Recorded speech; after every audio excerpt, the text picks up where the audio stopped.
Hello friends, समर्पण YouTube channel में आपका स्वागत है। इस वीडियो में हम समाजशास्त्र के बारे में जानने का प्रयास करेंगे। जैसा कि हमने बीपीएससी सिलेबस को प्रारंभ किया था, जो समाजशास्त्र के अंतर्गत हमें पढ़ना है, उसको मैं बता रही हूँ। पहले मैंने बीपीएससी के जो समाजशास्त्र के सिलेबस है उसको मैंने बताया था, उसके अंदर हमें क्या क्या पढ़ना है उसको भी मैंने बताया था। और उसके पहले टॉपिक को मैंने समाजशास्त्र का उदय किस प्रकार हुआ, क्यों ये एक नया सब्जेक्ट है, समाजशास्त्र के अंतर्गत हमें क्या पढ़ना होता है, उसको मैंने बताया था। उसके बाद अगला जो टॉपिक है उसमें हमें पढ़ना है कि समाजशास्त्र का अन्य जो सब्जेक्ट है उससे क्या संबंध है। तो इसके अंतर्गत हमें ये पढ़ना होगा कि समाजशास्त्र का जो व्यापकता है उसके अंतर्गत कौन कौन से सब्जेक्ट इसमें समाहित हैं। तो मैं बिना देरी किए हुए वीडियो को स्टार्ट करती हूँ। तो फ्रेंड्स, ये है पहला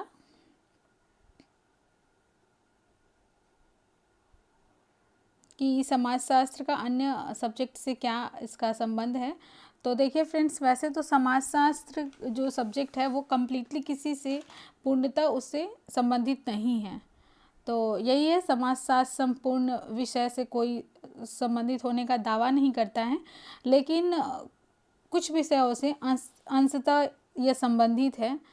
अन्य सामाजिक विज्ञानों और मनुष्यों के सामाजिक जीवन से जुड़े हुए अन्य अनुशासनों से यह किस तरह है, इसकी तुलना अन्य सब्जेक्ट से किस प्रकार होती है, इसके अंतर्गत यही समझा जाता है। यानी अन्य शिक्षा शाखाओं से इसका संबंध क्या है, जो हमारा टॉपिक है बीपीएससी के अंतर्गत, उसमें हमें यही पढ़ना होता है कि हम जैसे कोई भी समाजशास्त्र के अलावा अगर हम अर्थशास्त्र ले लेते हैं, इकोनॉमिक्स जिसे हम कहते हैं, उसके अलावा एंथ्रोपोलॉजी, नृतत्व शास्त्र, मानव शास्त्र जिसे कहते हैं, तो समाजशास्त्र और उसके बीच मानवशास्त्र के बीच क्या संबंध है, समाजशास्त्र और इतिहास के बीच क्या संबंध है, समाजशास्त्र और राजनीति विज्ञान में क्या संबंध है, इस तरह से अगर जो तुलना करते हैं तो हमें उसी को कहते हैं कि ये समाजशास्त्र का अन्य शिक्षा शाखाओं से इसका तुलना हो रहा है।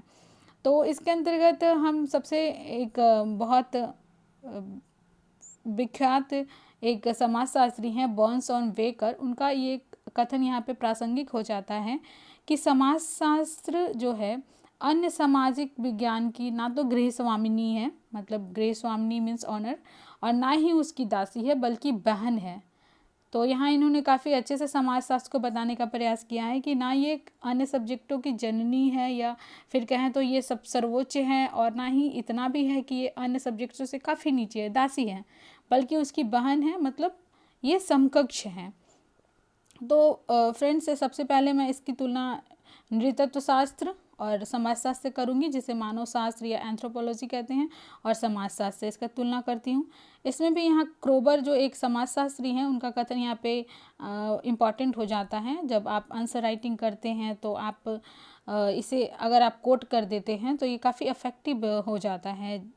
समाजशास्त्र और एवं मानव शास्त्र दोनों जुड़वां बहनें हैं। और यूजीसी नेट जो सोशियोलॉजी का होता है उसमें भी ये क्वेश्चन पूछा हुआ है कि ये किसका कथन है कि समाजशास्त्र एवं मानव शास्त्र दोनों जुड़वा बहनें हैं। तो ये कोबर महोदय का कथन था।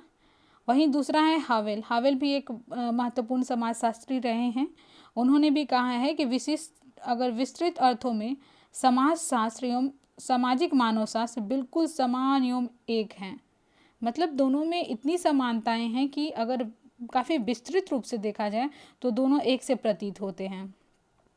वही मानव शास्त्र के अंतर्गत भौतिक मानव शास्त्र आदि मानव की उत्पत्ति एवं शारीरिक विशेषता का अध्ययन करता है। वहीं समाज शास्त्र इसी अध्ययन को अन्य क्षेत्रों में प्रयोग करता है। मानव शास्त्र के अंतर्गत हमें जो एक अन्य शाखाएं हो जाती हैं, जिसमें हमें पढ़ना होता है भौतिक मानव शास्त्र, किस तरह से आदि मानव की उत्पत्ति हुई है, उसकी शारीरिक विशेषता क्या होती हैं। तो कहीं ना कहीं इन सभी जो क्षेत्र हैं मानव शास्त्र की, उसका प्रयोग भी समाज शास्त्र के अध्ययन में महत्वपूर्ण हो जाता है। तो इसके बाद है वही सामाजिक मानव शास्त्र आदिम समाज और संस्कृति का अध्ययन करता है। वहीं समाज शास्त्र भी तत्कालीन समाज एवं संस्कृतियों का अध्ययन करता है। तो इसमें यही बताने का प्रयास किया गया है कि किस प्रकार से मानव शास्त्र और समाजशास्त्र दोनों संबंधित है। दूसरा है समाजशास्त्र और मनोविज्ञान। मनोविज्ञान यानी साइकोलॉजी, तो किस प्रकार से साइकोलॉजी दोनों में समानताएं हैं। समाजशास्त्र का मनोविज्ञान से प्रत्यक्षता या अप्रत्यक्षता संबंध है, क्योंकि मनोविज्ञान ने भी इस तथ्य को स्वीकारा है कि मानसिक प्रक्रिया प्रत्येक क्षण व्यक्तियों की अंतःक्रियाओं और सामाजिक पर्यावरण द्वारा प्रभावित होता है। तो साइकोलॉजिकल जो बिहेवियर होता है हमारा, जो हमारा प्रभाव होता है, वह कहीं ना कहीं हमारे समाज से भी प्रभावित होता है। जैसे हमने देखा कि लॉकडाउन जो लगा था तो उसमें सुसाइडल टेंडेंसी क्यों बढ़ गई, क्योंकि कहीं ना कहीं लोगों का सामाजिक जो परिवेश था वो अचानक से परिवर्तित हो गया। और यही सब जो थियरी था उसको एमाइल दुर्खिम ने भी अपनी सामाजिक क्रियाएं और मानसिक क्रियाओं को संबंध को सुसाइड नाम की एक पुस्तक उन्होंने लिखी थी, उसमें बताने का प्रयास किया। और हम इस सभी जानते हैं कि ये भी कहा जाता है कि कैसे संस्कृति, कैसे इसके संस्कार हैं कि ऐसा इसका व्यवहार है, ये भी कहा जाता है। तो इस तरह से कहा जाता है कि मनोविज्ञान और समाज, और कहें तो समाजशास्त्र का किस तरह से प्रभाव है, किस तरह समाज जो है किसी व्यक्ति के मनोवृत्ति को प्रभावित करता है।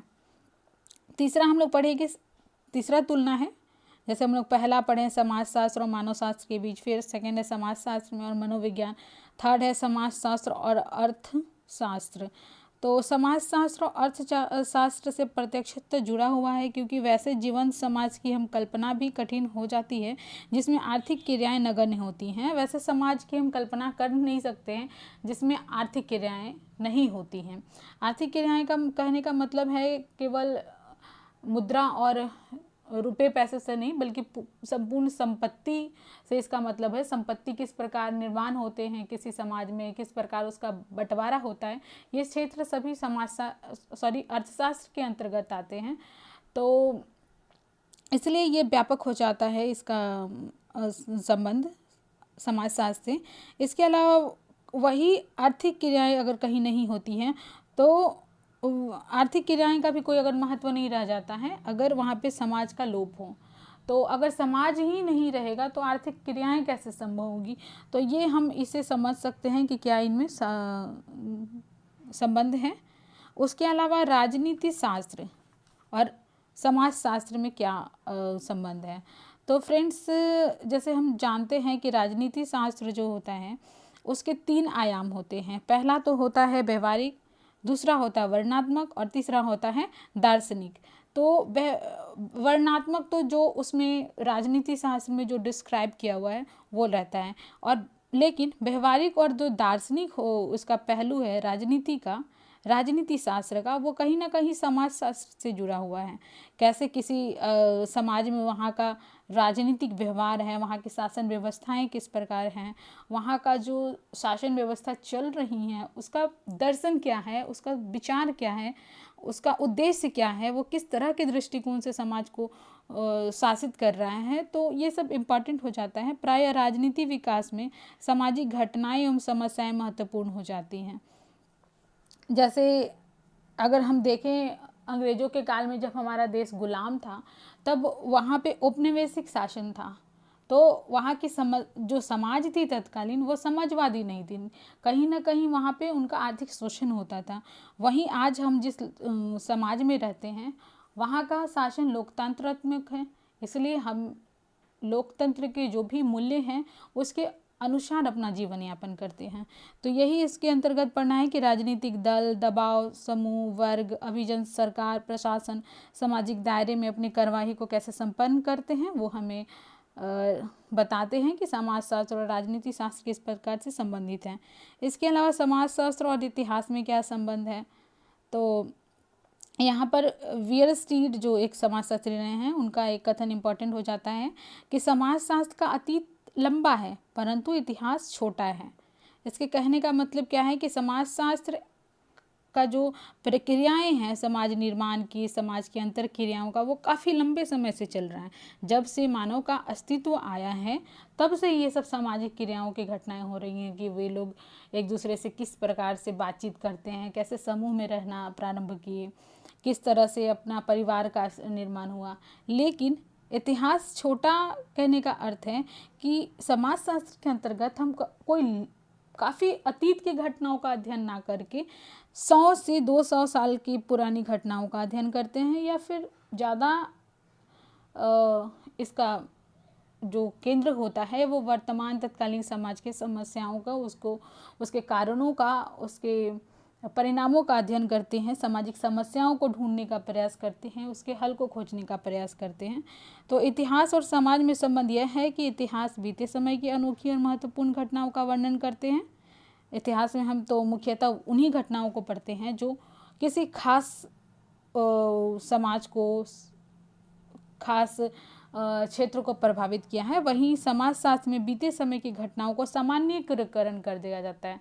हमें किसी राजा के बारे में नहीं पढ़ना होता है, बल्कि उस समाज में क्या होता है वो ओवरऑल पूरे एक सामान्य करके हम पढ़ते हैं। उस तरह के समाज किस प्रकार थी, वहाँ उस समय के मूल्य किस प्रकार थे, वे लोग किस तरह के संस्कार को मायने महत्व रखते थे, तो ये सब पढ़ते थे। तो ये था मेरा फ्रेंड्स समाजशास्त्र और समाजशास्त्र का अन्य शिक्षा शाखाओं से क्या इसका संबंध है, उसको हमने इसके अंतर्गत जाना। तो आशा करती हूँ आपको ये वीडियो समझ में आया होगा, ये चीज़ आपको समझ में आया होगा। और फ्रेंड्स, अगर मेरा ये प्रयास अगर आपको सराहनीय लग रहा है तो प्लीज़ इसे लाइक करें, शेयर करें और मेरे चैनल को सब्सक्राइब करें। Thank you friends, thank you for watching.